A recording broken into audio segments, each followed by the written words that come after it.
Dibully, Mbak. Jadi itu mungkin bully khusus untuk ibu-ibu yang baru punya anak.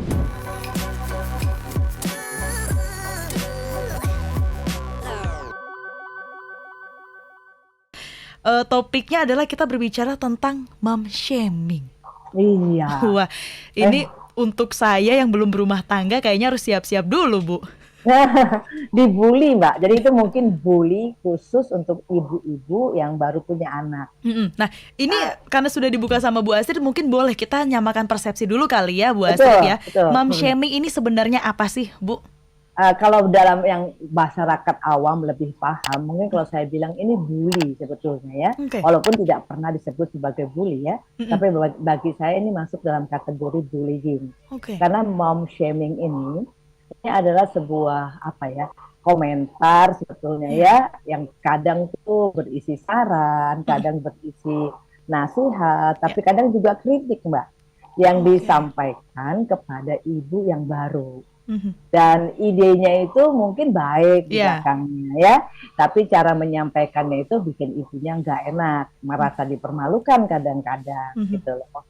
Nah jadi kalau saya menganggap ini sama sih sama bully sebetulnya gitu kan ya, Mhm. cuman biasanya bentuknya hanya verbal kata-kata. Tapi ibu yang kena, saya pernah beberapa kali Mbak Syesa Uli punya klien Ya. yang mengeluhkan karena dia mengalami ini. Oke. Dan saya pelajari di apa namanya di literatur, dia dapat shamingnya itu dari ibu mertua katanya kan. Ah, oke. Terus saya pelajari di literatur memang katanya yang terbanyak memberikan mom shaming ini malah keluarga deket, Mbak. Mhm. Ya, jadi suami sendiri, terus kemudian Oh, bahkan ipar dari dan suami juga bisa, Bu ya? Bukan dari mom to bisa. mom gitu ya?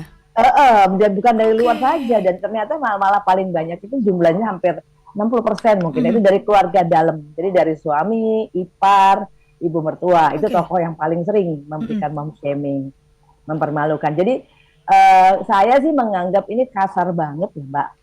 Walaupun kalau dilihat atau ditanyakan pada orangnya mungkin maksudnya sih baik gitu. Benar, benar.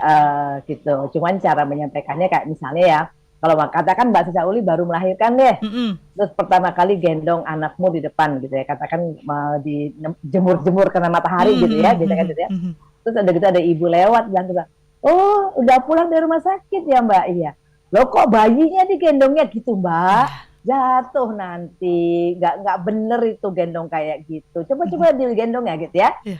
Jadi terus Mbak merasa sebagai yang baru punya bayi ya, dia kan juga masih belajar, kelihatan Benar, masih kaku benar. pertama kali. Mhm. Wajar dong kalau kemudian masih agak bingung juga Mhm. kan. Mhm. Tapi cara ngomongnya kayak itu sedang salah banget. Iya. Gitu ya. Kok gitu sih gendongnya Mbak? Nanti bayinya jatuh loh, merosot loh, Iya. gimana? Gitu. Oke.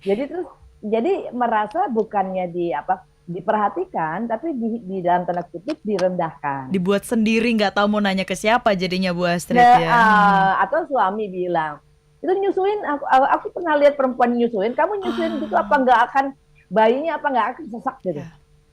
Gitu ya, mama kalau cara kamu nyusuinnya kayak gitu, bayinya bukan sehat, nanti malah mati, sesak gitu. Mhm.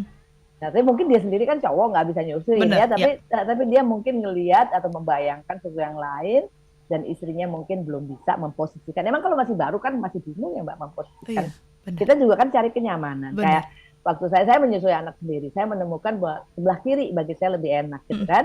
Nah tapi memang harus pindah kiri kanan, tapi sebelah kiri bagi saya paling enak gitu kan. Itu kan saya dapat juga dari berapa kali coba kiri kanan kan gitu ya Mbak. Mhm. Tapi tentu saja kalau pertama kali pasti kita belum Adaptasi dulu ya, Bu. Mhm. kitanya juga belum nyaman. Tapi komentarnya gitu, gimana sih ibu nyusuin bayi kayak gitu, mati nanti bayinya. Iya. Nah Itu kayak gitu ya. ada pengaruhnya juga nggak sih Bu Astrid? Apa sih kalau misalnya yang baru melahirkan baby blues ya?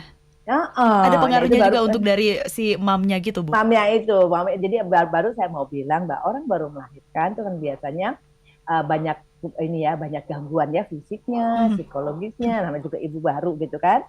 Nah jadi kalau yang harusnya dia dapat adalah dukungan, Mhm. bukan saran, nasihat, pendapat, komentar yang membuat dia jadi nggak pede. Dan Iya. memang dia kan memang nggak pede, wong baru banget Iya. ya, apalagi kalau zaman dulu biasanya kan orang tuanya ada, diambil dulu sama orang tua, lalu anak pelan-pelan diajarin kan gitu. Tapi kalau zaman sekarang di kota besar sendirian kan gitu, nggak ada yang ngajarin kan Mbak, paling belajar sebentar dari suster di rumah sakit. Tapi selanjutnya kan trial and error gitu Hmm. ya.